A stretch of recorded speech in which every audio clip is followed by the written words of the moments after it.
నువ్వు కొట్టినట్టు నేను పెట్టినట్టు అన్న సిద్ధాంతం ఇక్కడ ఫాలో అవుతున్నటువంటి పరిస్థితి అయితే స్పష్టంగా కనబడుతుంది. తాలిబన్లని తరిమింది అమెరికా. ఆ తాలిబన్లతో రహస్య సంప్రదింపులు జరిపి మళ్ళీ వాళ్ళ చేతికి ఆఫ్ఘనిస్తాన్ వదిలేసి పారిపోయింది అమెరికా. ఆ తాలిబన్లను గుర్తించనిది అమెరికా. ఆ తాలిబన్ల డబ్బుల్ని లక్షల కోట్ల రూపాయలు ఫ్రీజ్ చేసింది అమెరికా, ఆఫ్ఘనిస్తాన్ ప్రజల సొమ్ముని. ఇప్పుడు తాలిబన్లకి ఏదో ఒక విధంగా ఆర్థిక సాయం చేస్తుంది అమెరికా. పేరుకి మాత్రం దాన్ని ఏమంటారు, మానవతా సాయం పేరుతో చేస్తూ కొత్త ఎత్తులు ఏమేస్తుందంటే, ఒక 3 నెలల క్రితం 2 నెలల క్రితం బిలియన్ల కొద్ది డాలర్లు అకస్మాత్తుగా మిస్ఫైర్ అయ్యి తాలిబాన్ ఖాతాకి వెళ్ళినాయని అప్పట్లో ప్రకటించారు. పోనీ వెనక్కి తెచ్చుకున్నారా? తెచ్చుకోలేదు. అదేమంటే అది వెనక్కి తెచ్చుకోవడం రాదట, వేసినోడికి రాదా.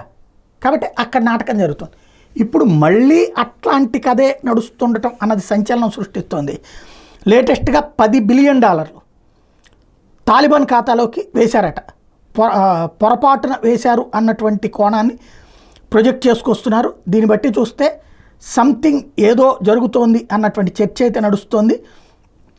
ఎందుకు ఈ కథ నడుపుతున్నారు అన్నటువంటిది 239 ఇది 23,90,00,000 డాలర్లట.